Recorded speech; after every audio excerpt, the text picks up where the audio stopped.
내가 복음으로 신앙생활을 하려는 자들에게 란 제목으로 하나님의 말씀을 증거토록 하겠습니다.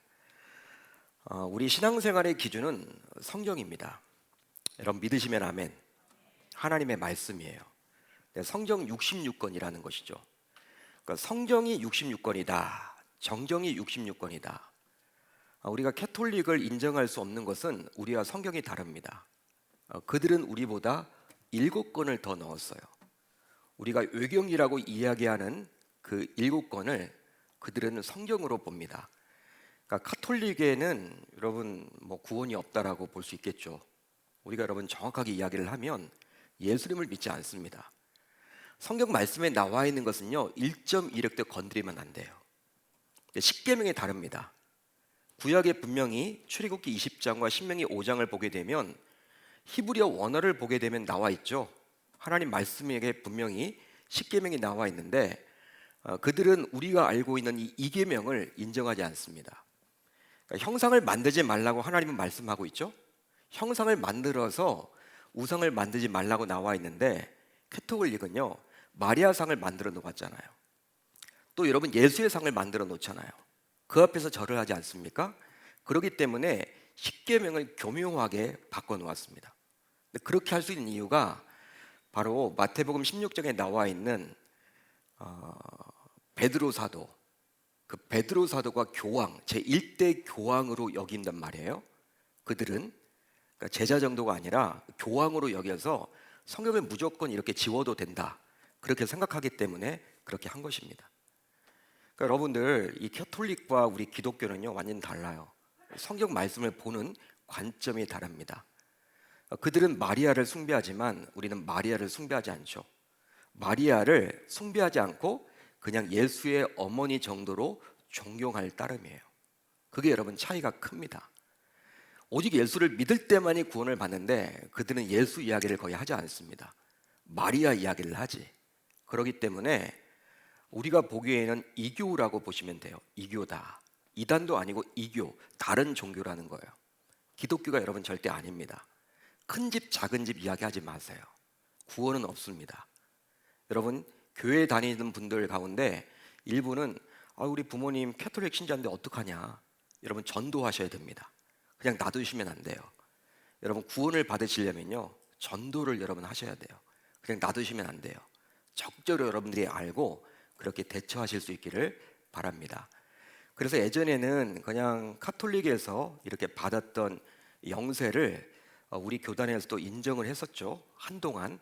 지금은 다시 세례를 받으라고 이야기를 합니다. 입교를 받으라고 이야기를 하죠.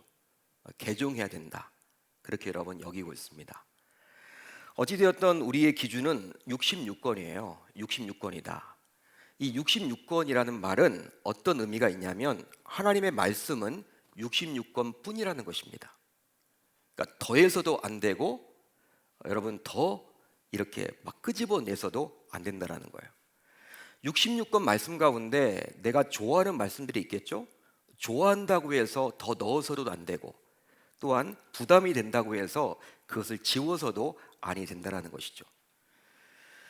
이 66권 가운데 예수님의 행적에 대한 기록은 사복음서에 나오는데요, 바로 마태, 마가, 누가, 요한복음입니다.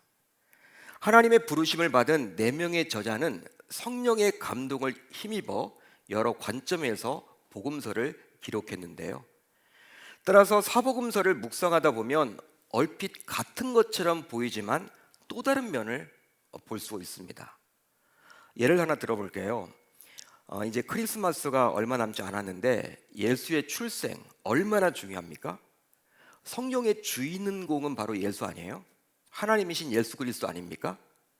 우리 구약은 오실 예수님에 관한 기록, 신약은 오신 예수님에 관한 기록, 요한계시록은 다시 오실 예수님에 관한 기록 아닙니까? 그렇게 중요한 예수님의 출생. 근데 마태복음과 누가복음은 나와요. 그렇지만 마가복음과 요한복음은 기록하지 않습니다. 의도적으로 기록하지 않아요. 성경 저자가 기록하지 않습니다. 하지만 예수께서 십자가에 달려 죽기 위한 사명, 즉 그 사명을 감당하기 위해 나아가는 것은 사복음서 모두 동일하게 나옵니다. 왜 그럴까요? 그만큼 십자가의 죽음과 그 부활은 너무나도 중요하기 때문에, 어떤 의미에서는 예수의 출생보다도 더 중요하기 때문에, 그것 때문에 예수님이 이 땅에 오셨기 때문에 사복음서 모두 기록을 해주고 있는 것이죠. 그런데 너무나도 안타깝게도 예수님을 하나님으로 믿는 신자라고 하면서도 성경 66권에 나온 대로 신앙생활을 하지 않고 자신의 생각, 뜻, 의지, 경험, 주관대로 신앙생활을 하는 분들이 있습니다. 그러니까 우리가 하나님의 말씀대로 신앙생활을 해야 되잖아요. 그게 아니라 내 생각에 맞춰서 신앙생활을 한단 말이에요. 내 주관 따라 신앙생활을 한단 말이에요. 내 경험과 내 판단과 내 의지를 가지고 신앙생활을 하는 분들이 은근히 많이 있다는 것이죠. 그것도 새가족이나 초신자가 아니라 오랫동안 신앙생활을 해왔으며 심지어 중직자라는 분들이 그런 모습을 보이는 경우들이 있습니다. 한마디로 정경인 마태, 마가, 누가, 요한복음이 아니라 내가 복음에 따라서 신앙생활을 자신의 멋대로 하는 것이죠. 자신이 여러분 마치 정경인 양, 자신의 주관에 따라서 신앙생활을 한다는 거예요. 그러면서도 안타깝게도 아무런 거리낌이 없고요, 나름 신앙생활을 잘하고 있다라고 착각까지 합니다. 뭐 이 정도면 되는 것 아니야? 나만큼 신앙생활 하는 분들이 어딨어? 난 이렇게 열심히 봉사하는데, 헌신하는데, 나는 이렇게 헌금하는데, 이렇게 예배 잘 드리는데, 성경을 몇 독씩 했는데, 그랬으니까 이렇게 직분자가 되었겠지, 남들이 인정해 주지 않나? 이런 식으로 착각하기가 쉽다라는 것이죠. 그러기에 영적으로 더 무서운 것입니다. 어떤 의미에서 보게 되면 이것은 마치 자신이 이미 암에 걸려서 몸이 점점 나빠지고 있지만 자신은 전혀 인식하지 못하고 있기에 치료할 시기를 놓치는 것과 같다라고 볼 수 있는 거예요. 이미 암은 퍼져나가고 있는데 자신이 전혀 인식하지 못하고 있으니 뭐 죽을 수밖에 없는 거죠. 너무나 안타까운 현실입니다. 물론 담임 목사인 제가 보기에는 우리 교회에는 내가 복음으로 신앙생활하는 분들이 단 한 분도 계시지 않지만, 혹시 여러분들 가운데 자신이 보기에, 스스로 판단하기에 내가 복음으로 신앙생활을 하고 있다면 이것은 바울이 갈라디아에서 이야기한 대로 다른 복음으로 신앙생활을 하는 것이기에 이단을 믿는 것만큼 위험한 신앙적 행태라고 말할 수 있는 거예요. 어떤 의미에서는. 따라서 이제 앞으로 달려갈 50년을 소망하며 우리 계명에 속한 모든 주의 권속들은 오늘 말씀에 비추어서 혹시 자기 자신도 내가 복음대로 신앙생활을 하고 있지 않은지 자신의 신앙을 철저히 점검해 보실 수 있기를 바랍니다. 그 결과 행여나 그렇게 하고 있다면 다시 한번 철저히 회개하여 다시금 성경 66권에 맞추어서 바르게 신앙생활을 하겠다라고 다짐하고 결단하는 이 밤 되실 수 있기를 우리 주님의 이름으로 축원합니다. 축원합니다. 그러니까 점검해 보자는 것이죠. 이제 오늘 말씀에 비추어서 내가 과연 하나님 말씀에 따라서 신앙생활을 하고 있는지, 그게 아니면 나도 혹시 내가 복음에 따라서 신앙생활을 하고 있지 않은지 점검해 보시는 귀한 시간이 되었으면 좋겠어요. 자, 이제 오늘 말씀 11절을 보시면요, 조금 이해하기 힘든 내용이 나옵니다. 좀 이해가 안 되는 내용이 나와요. 자, 이렇게 기록이 되어 있죠. 내가 사울을 왕으로 세운 것을 후회하노니. 11절은 이렇게 시작을 합니다. 내가, 하나님을 말씀합니다. 내가 사울을 왕으로 세운 것을 후회한다. 하나님께서는 사무엘에게 자신이 사울을 왕으로 세운 것을 후회한다라고 말씀해 주고 있어요. 따라서 우리는 이런 생각을 해볼 수도 있겠죠. 어떻게 하나님께서 후회를 하시느냐? 아니, 하나님도 과연 후회를 하시는 분이냐? 이런 여러분 생각을 해볼 수가 있겠죠. 하나님은 변함이 없으시고 완전하신 분 아닌가요? 그렇다면 이 말은 어떻게 우리가 고추어서 해석을 해야 될까요? 하나님이 여러분 후회를 하시는 분입니까? 여러분 한번 답을 해보세요. 하나님은 후회가 있을까요? 오늘 말씀을 보게 되면요, 사무엘에게 내가 사울을 왕으로 세운 것을 후회한다고 말을 하고 있는데, 여러분 문자적으로 보면요, 후회하시는 분처럼 느껴지잖아요. 이거 어떻게 여러분 설명을 해야 될까요? 하나님은 우리가 잘 알다시피 변함이 없으시고 완전하신 분이시죠. 따라서 하나님께서는 우리 인간과 달리 후일한 있을 수가 없습니다. 후일한 있을 수가 없어요, 하나님은. 그런데 방금 전 살펴본 구절을 보면 하나님께서는 사울을 왕으로 세운 것을 후회했다라고 고백을 하시죠. 여기서 후회하셨다라는 말은 아주 슬퍼하셨다라는 뜻입니다. 아주 슬퍼했다. 그러니까 하나님께서 지금 현재 아주 슬퍼했다라는 거예요. 그리고 여러분, 이후부터 이제 하나님은 이전과 다르게 사울을 취급하시고 행동하십니다. 오늘 이 사건 이후로부터는 사울에게서 마음이 떠난 것처럼 보여요. 이처럼 성경은 우리에게 익숙한 후회라는 단어를 하나님이 말씀하셨다라고 기록을 해주므로 당시 하나님께서 사울에 대해서 어떤 마음을 가지셨는지 저와 여러분들에게 정확하게 알려주고 있는 거예요. 한마디로 하나님께서는 사울 왕의 모습을 보면서 너무나도 안타까워하신 거예요. 한숨을 푹 쉬시면서 너무나 안타까워하셨다라는 거예요. 여러분, 하나님이 안타까워하셨다라는 것을 우리가 잘 이해하도록 하기 위해서 후회하셨다, 이렇게 성경에서 기록을 해주고 있는 것이죠. 자, 그렇다면 왜 하나님께서는 사울을 왕으로 세우신 것을 후회하셨을까요? 자신이 세워놓고 후회할 정도가 되셨을까요? 그것은 바로 사울이 처음 왕이 될 때와는 달리 하나님의 말씀이 아니라 어느 순간 내가 복음에 따라서 신앙생활을 했기 때문입니다. 어느 순간, 처음부터 사울이 내가 복음에 따라서 신앙생활을 했던 분은 아니었어요. 근데 왕이 되고 난 다음에 어느 정도 신앙생활을 하다 보니까 그렇게 돼버렸다는 것이죠. 자, 오늘 본문 19절을 볼까요? 우리 한번 같이 읽어봅니다. 19절 시작. 어찌하여 왕이 여호와의 목소리를 청종하지 아니하고 탈취하기에만 급하여 여호와께서 악하게 여기시는 일을 행하였나이까. 자, 이 구절은 바로 사무엘 선지자가 사울 왕을 책망하는 내용입니다. 책망하는 내용이죠. 사울 왕이 하나님의 말씀이 아니라 자신의 멋대로 신앙생활을 했기에 이것을 사무엘은 지금 책망하고 있는 거예요. 자, 그렇다면 이에 앞서 사울 왕에게 과연 어떤 일이 있었던 것일까요? 사울 왕에게 어떤 일이 벌어졌습니까? 일어났습니까? 바로 하나님께서는 사무엘을 통해서 사울 왕에게 아말렉의 모든 것을 진멸하라고 말씀하셨습니다. 아말렉의 모든 것을 진멸하라. 만군의 여호와께서 이같이 말씀하시기를 아말렉이 이스라엘에게 행한 일, 곧 애굽에서 나올 때 길에서 대적한 일로 내가 그들을 벌하노니 지금 가서 아말렉을 쳐서 그들의 모든 소유를 남기지 말고 진멸하되. 하나님께서는 사울 왕에게 아말렉 족속을 진멸하라고 분명히 말을 해줬어요. 진멸하라.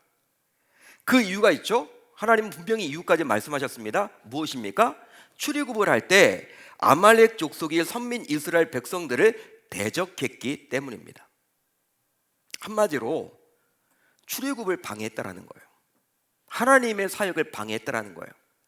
성령의 역사를 이렇게 반대하고 대적했다라는 거예요. 성령 해방죄죠. 여러분, 우리가 잘 알다시피 출애굽 사건은 하나님의 구원의 역사예요. 하나님의 구속의 역사입니다. 구원해 주신 것이죠. 종을 자유인으로 만들어 주신 거예요. 따라서 하나님이 친히 연출하셨고 주인공이셨습니다. 친히 하나님이 하신 거예요. 모세는 도구로 쓰임 받은 것뿐이에요. 모세가 주인공이 아닙니다. 하나님이 하신 거죠. 단지 모세가 이끈 이스라엘 백성들은 조연일 뿐이었어요. 모세도 조연이었고 아론도 조연이었고 백성들도 역시 조연이었어요. 주인공이 아니었습니다. 그런데 이렇게 중요한 구원 사역에 아말렉 족속은 대적을 했으니 아말렉 족속은 사탄의 도구로 쓰임을 받은 거예요. 성령을 회방한 것이죠. 하나님이 용서하지 않은 죄가 있습니다. 바로 성령 회방죄예요. 성령 회방죄. 하나님의 역사를 방해하는 것. 따라서 이제 하나님께서 이 아말렉 족속 진멸하는 영광스러운 일을 아무에게나 맡기지 않고 오직 자신이 왕으로 세운 사울을 도구로 사용하고요 하고자 한 거예요. 그러니까 아무에게 여러분 맡기지 않고 하나님께서 사울을 도구로 사용해서 진멸하고자 한 거예요. 왜? 자신이 세운 왕이다 보니까. 이 사울을 통해서 언젠가는 내가 이 아말렉 족속을 진멸해야 되는데 이제 때가 되었구나. 하나님 스스로 생각하신 것입니다. 그랬기에 아주 구체적으로 진멸할 대상까지 이렇게 친절하게 알려주시기까지 했죠. 하나님은 사울에게 어떻게 말씀하셨습니까? 아주 친절하게 구체적으로 디테일하게 진멸할 대상까지 말씀해 주셨습니다. 남녀와 소아와 젖먹는 아이와 우양과 낙타와 나귀를 죽이라. 여러분, 진멸할 대상을 아주 구체적으로 말씀해 주고 있어요. 굳이 이 말을 안 해도 되는데 이 말을 해주십니다. 하나님께서는 정에 이끌려서 사울이 아말렉 족속을 모두 진멸하지 못할까봐, 하지 않을까봐 정에 이끌려서, 사람이다 보니까 그것이 걱정이 된 나머지 젖먹는 아이까지 모두 진멸하라고 구체적으로 디테일하게 말을 해준 거예요. 여러분, 젖먹는 아이가 무슨 죄가 있습니까? 젖먹는 아이, 그 어린 아이, 그 아이까지도 다 죽이라는 거예요. 하나님 같지가 않죠? 우리가 보기에 어떻게 하나님이 그럴 수가 있어? 이게 말이 돼? 이렇게 생각할진 몰라요. 왜 하나님이 어린 젖먹이까지도 죽이라고 했느냐? 우리는 여러분 답을 할 수가 없습니다. 우리가 하나님이 아니다 보니까 그 하나님의 뜻을 알 수는 없어요. 그렇지만 하나님께서는 분명히 아말렉 족속을 모두 다 진멸하라. 근데 그 대상까지도 분명히 말을 해주고 있죠. 어린 젖먹이뿐만 아니라 소와 양, 여러분 그렇게 짐승들까지도 다 죽이라는 거예요. 한마디로 진멸하라는 거예요. 실제로 진멸하다라는 단어는 히브리어로 헤렘이란 단어를 사용합니다. 헤렘. 여러분 한두 번씩 들어보셨죠? 헤렘. 이것은 바로 하나님의 거룩한 전쟁, 즉 성전을 말하는 거예요. 성전입니다. 지금도 이슬람 무장 단체들이 성전이다, 거룩한 전쟁이다. 여러분 이렇게 이슬람 무장해닌 뭐 들어보셨죠? 그들은 지금도 테러를 감행하잖아요. 기독교인들에 대해서. 그게 여러분 그들은 성전이라고 여겨요. 근데 그들이 말하는 그 성전이 바로 무엇입니까? 신이 하는 전쟁이다, 거룩한 전쟁이다. 이게 바로 헤렘이라는 거예요. 진멸이라는 사용을 사용합니다. 따라서 아멜렉을 진멸하라는 것은 눈에 보이는 전쟁만이 아니라 눈에 보이지 않은 영적 전쟁의 의미도 담고 있는 거예요. 아마도 여러분 이런 생각을 해볼 수가 있겠죠. 이 아말렉을 여러분 진멸하라는 것은요, 지금 사탄과의 싸움이라는 거예요. 한마디로 하나님의 구속사역을 방해했잖아요. 출애굽을 방해를 놓았잖아요. 아말렉 족속이, 그러니까 하나님의 구속사역은 사단 마귀가 방해를 하거든요. 못하게끔 하거든요. 여러분 예수님은 결국 선국을 하셨죠. 십자가에 달려 죽으셨잖아요. 근데 백성들은요, 여러분 사탄 마귀에 끌려다니는 백성들은, 또 제자들은 예수님을 어떻게 해서든지 십자가에 달리지 못하도록 만들었어요. 얼마나 많이 유혹했는지 몰라요. 예수님을 여러분 십자가에 달리지 못하도록 만들었던 것이 바로 사탄 마귀입니다. 그것을 여러분 결국 이겨내셨죠, 예수님은. 그런데 여러분 출애굽도 마찬가지예요. 하나님은 결국 출애굽을 하셨지만, 이겨내셨지만, 백성들이 하도록 했지만, 아말렉 족속이 그렇게 반대했다라는 것은요, 아말렉이 사탄의 도구로 쓰임 받았기 때문에 이 헤렘, 즉 진멸을 통해서 이 사탄 마귀의 권세를 무찌르려고 했던 하나님의 모습이 거기에 담겨져 있는 것이죠. 따라서 아말렉을 진멸하라는 말 뜻에는 신자인 우리가 눈에 보이지 않는 하나님을 믿고 섬길 때 과연 무엇을 기준으로 해서 해야 하는지 그것을 알려주고자 함입니다. 여러분 진멸하라, 어린 젖먹이까지도 죽여라. 참 고민이 되죠, 여러분. 진짜 죽여야 될까 말아야 될까. 여러분 우리가 신앙생활을 할 때 여러분 내 생각도 있어요. 내 판단도 있습니다. 내 경험도 있습니다. 하나님 말씀과 대치될 때 나는 과연 무엇을 가지고 신앙생활을 해야 하는가, 그걸 지금 보여주고 있어요. 어떨 때는 하나님이요 상식적이지 않을 때가 있거든요. 말씀을 보게 되면 이렇게 가면 망할 것처럼 보여져. 이건 말이 안 돼. 왜 하나님이 이런 얘기를 할까? 여러분 한번 생각을 해보세요. 진멸하라고 했을 때 어린 젖먹이까지 다 진짜 죽여야 됩니까? 여러분 어떻게 생각하세요? 하나님은 말씀하셨어요. 근데 우리 여러분 이성적인 생각을 가지고 보면 말이 안 되는 거죠. 여러분 어떻게 해야 됩니까? 여러분 이 말씀은요, 진멸하라, 아말렉을 진멸하라, 이 말은 눈에 보이지 않는 하나님을 우리가 어떻게 섬기면 좋을지, 무엇을 가지고, 무엇의 판단 기준을 가지고 섬기면 좋을지, 그것을 분명하게 지금 우리에게 말을 해주는 거예요. 상식과 이성에 맞지 않더라도 우리는 무엇을 기준으로 따라서, 하나님의 말씀의 기준에 따라서 해야만 한다는 거예요. 이제 진멸하라는 이야기를 들은 사울은 백성들을 소집하게 되었습니다. 당신은 지금처럼 직업군인 개념이 아니라 평상시에는 일반 직업을 가졌다가 전쟁을 할 경우에 군사로 소집되는 시대였어요. 따라서 사울은 왕권을 발동해서 아말렉 족속을 진멸하기 위해서 백성들을 군사로 차출했던 것이죠. 그 결과 충분히 많은 백성들이 이 소집에 응하게 되었는데요. 바로 보병이 20만 명이요, 유다 사람이 10,000명이나 소집이 되었습니다. 한마디로 20만 명 안에 유다 지파 사람까지도 10,000명이 포함되어 있는 거예요.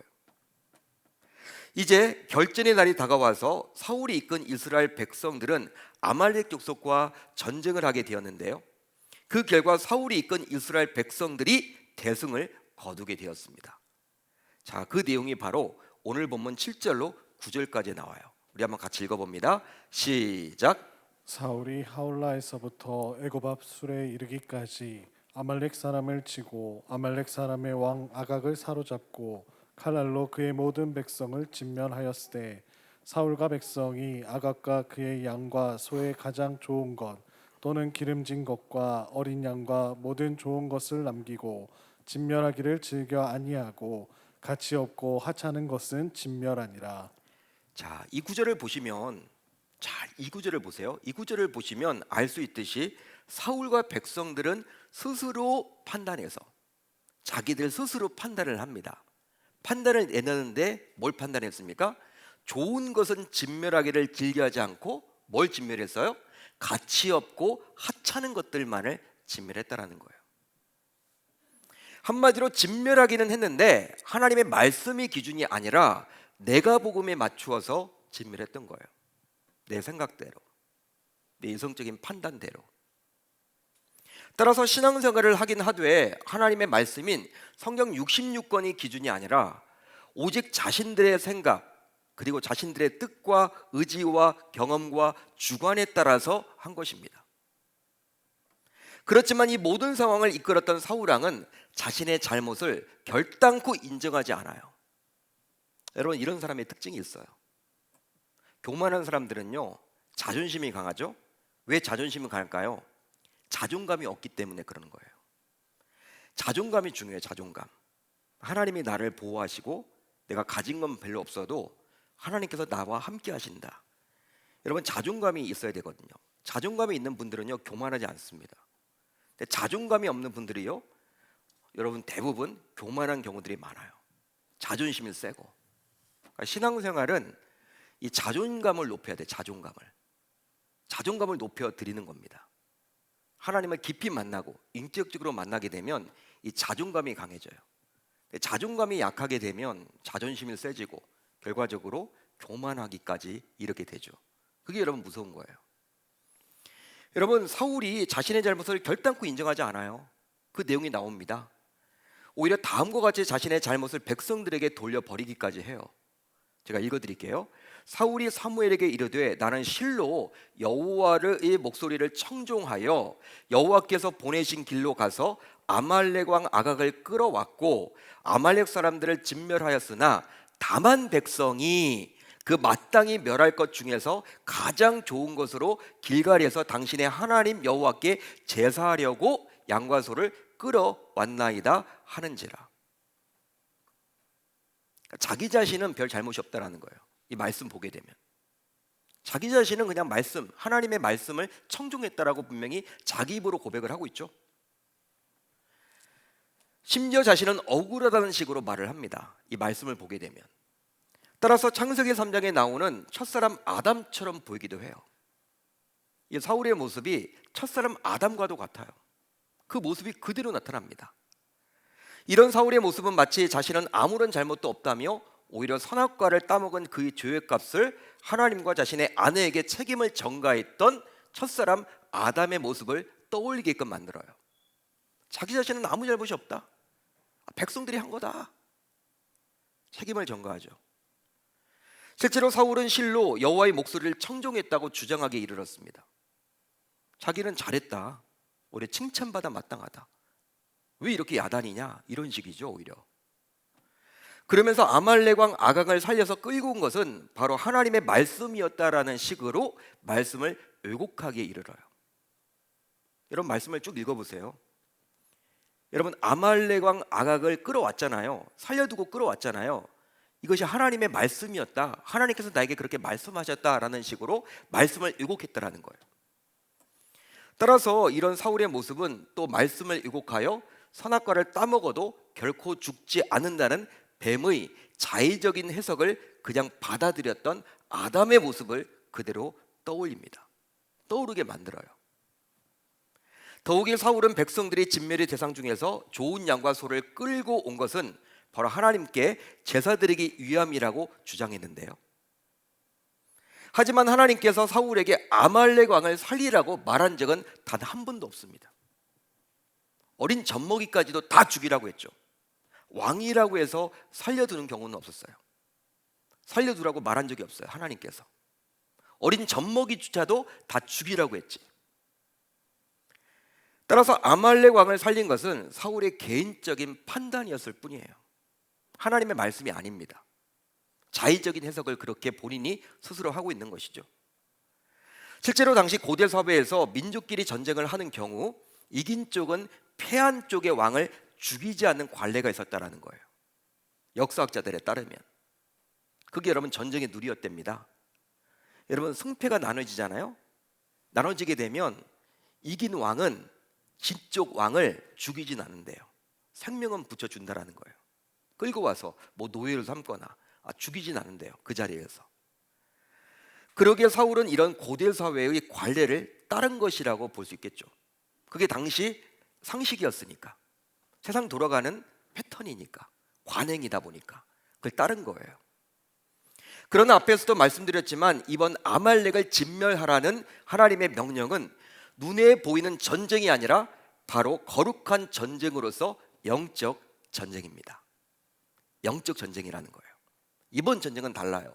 보통의 전쟁과는 달라요. 따라서 아무리 적의 왕이라 하더라도 평상시의 전쟁처럼 살려두어서는 곤란한 거예요. 왜? 하나님께서 진멸하라고 말씀하셨기 때문에. 보통 여러분 전쟁 같은 경우에는요 그렇게 해도 돼요. 왕으로서 자신의 권한이야. 그렇지만 이번 진멸은 자신의 권한 밖이야. 그렇다면 하나님의 말씀대로 행해야 하는 거예요. 내 생각과는 달라도. 그러니까 하나님의 말씀을 따라가야 하겠죠. 바로 하나님이 아말렉 왕조차도 진멸하기를 원하셨기 때문입니다. 이게 여러분 이해가 되지 않더라도 해야 되는 거예요. 더욱이 백성들이 하나님께 제사 드리기 위해서 좋은 양과 소를 죽이지 않고 끌고 왔다라고 이야기를 하지만 이것은 최종적으로 승인한 자는 바로 사울 아니었겠습니까? 여러분 한번 생각을 해보세요. 사울 왕이 반대하는데 어느 백성이 소와 양을 여러분 아무리 좋다고 해서 끌고 올 수 있겠습니까?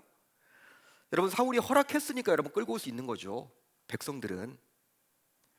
실제 왕인 사울이 반대하는데 어떻게 백성들이 좋은 양과 소를 끌고 올 수 있냐는 거예요. 그럼 말이 안 되는 것이죠.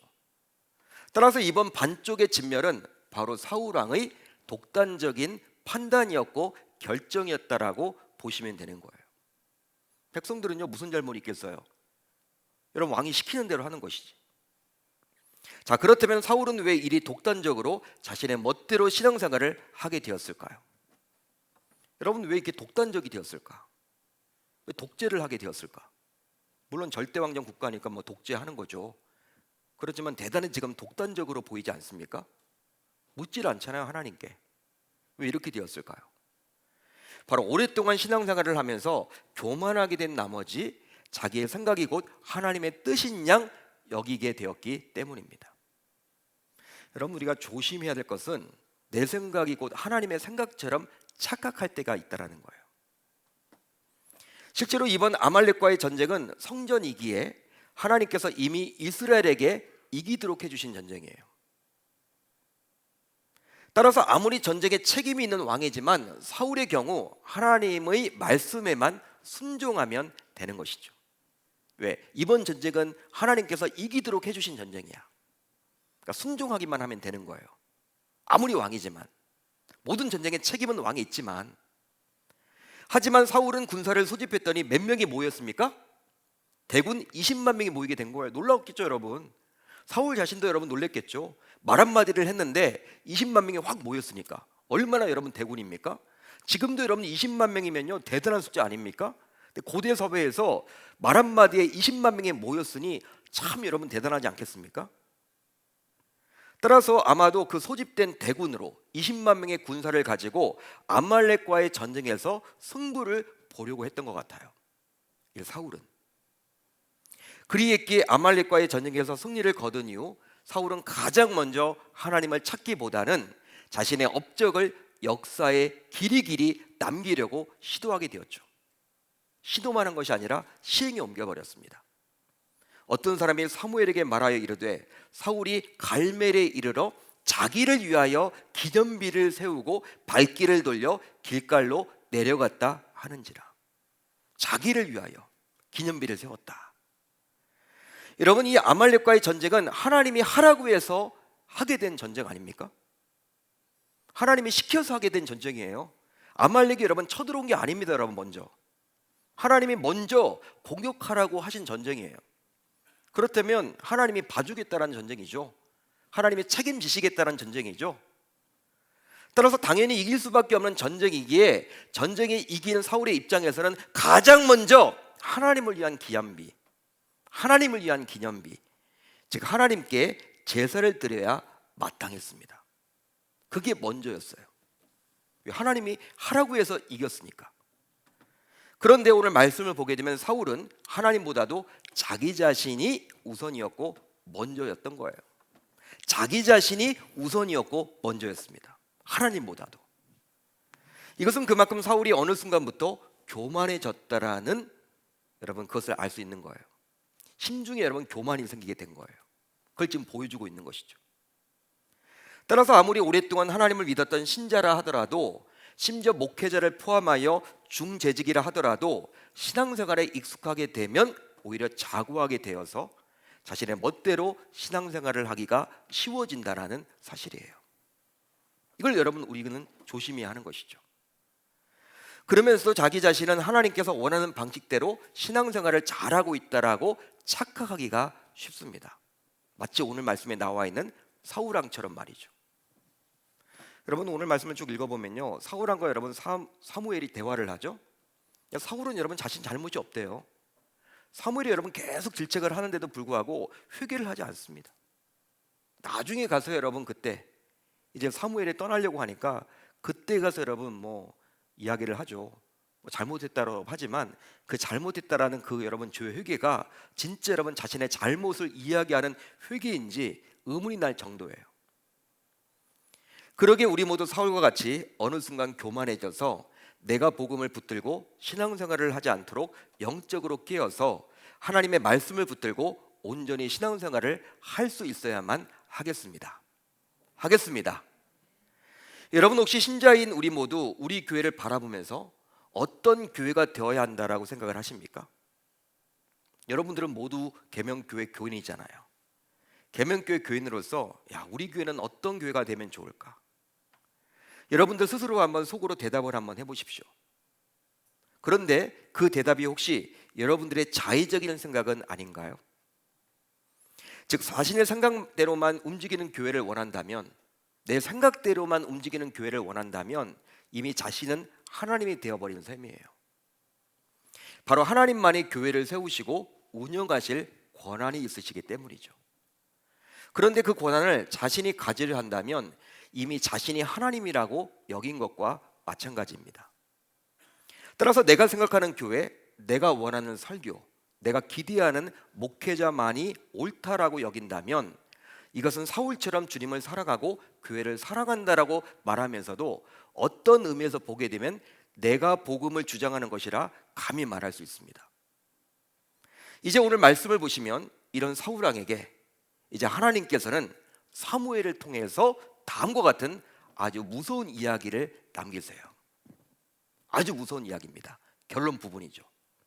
자, 오늘 본문 22절로 23절 상반절을 한번 함께 읽도록 하겠습니다. 시작. 사무엘이 이르되 여호와께서 번제와 다른 제사를 그의 목소리를 청종하는 것을 좋아하심같이 좋아하시겠나이까.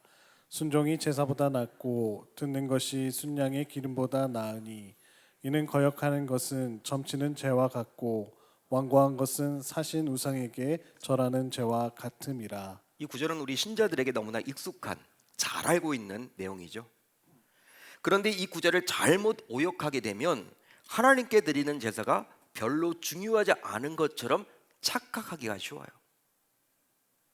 여러분, 이런 본문을 잘못 읽으면 그래요. 해석하면 순종이 중요하지 예배는 중요하지 않구나, 그렇게 여러분 판단하기가 쉽다라는 거예요. 하지만 성경을 보십시오. 하나님께서는 말씀에 순종하는 것만큼 바로 제사, 즉 예배를 중시 여기시고 강조하시죠. 그러기에 둘 중에 하나만이 중요하다라는 의미로 해석해서는 결코 아니 됩니다. 그런 뜻이 아닙니다, 여러분. 잘 들어보세요. 따라서 이 구절에는 다음의 의미가 담겨져 있는데 바로 어떤 의미냐? 말씀에 순종하지 않으면서도, 즉 자신의 멋대로 드리는 제사는 결단코 하나님이 받지 않으신다라는 거예요. 그러니까 여러분, 말씀에 순종하지도 않아. 자신의 멋대로 신앙생활을 해. 그런데 제사를 드린다 그런 사람이 하나님이 받지 않으신다라는 거예요. 제사 자체가 여러분 중요하지 않다라는 이야기가 아니라 말씀에 순종하지도 않고 내가 복음에 따라서 신앙생활을 하는 신자가 드리는 예배는 하나님이 받지 않으신다라는 거예요. 기뻐하지 않는다라는 거예요. 아주 무서운 이야기죠. 여러분, 우리가 내가 복음으로 신앙생활을 한다면 여러분들이 이 자리에 나와서 예배 드리는 것 아무 소용이 없는 거예요.